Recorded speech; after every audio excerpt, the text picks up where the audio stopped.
అనుకున్నంత ఈజీ కాదు బేసిన్ల గురించి నేర్చుకోవడం అని సీఎం రేవంత్ రెడ్డి గారి మీద సెటైర్ లేశారు మాజీ మంత్రి హరీష్ రావు గారు. నమస్తే సార్.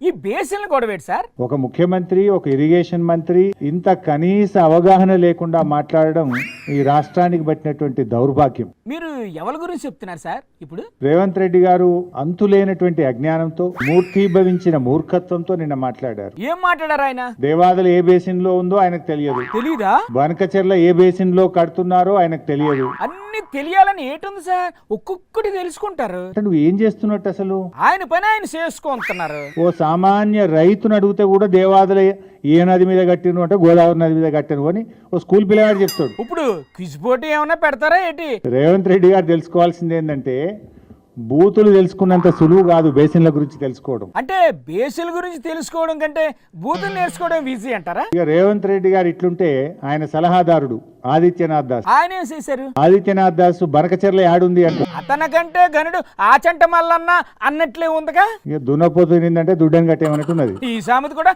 బాగానే ఉంది సార్. మాట్లాడితే నల్లమల బిడ్డ అంటాడు పొద్దుగాలు లేస్తే. ఎవరు? రేవంత్ రెడ్డా? అవును.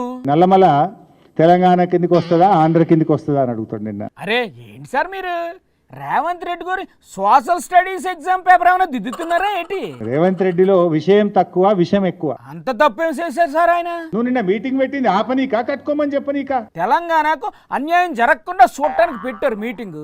ఇంకా నీకు చంద్రబాబుని అడుక్కునే బుద్ధి పోతున్నట్లేదు. ఏం అడుక్కున్నాడు? కృష్ణాలో ఒక 500 టీఎంసీలు మాకు ఇచ్చి నువ్వు ఎంతనే తీసుకోబో ఎన్న కట్టుకో ఏమన్నా చేసుకో అంటాడు. ఆయన ఇస్తే ఈయన తీసుకుంటారా? ఏమన్నా సోయి ఉండి మాట్లాడుతున్నావా?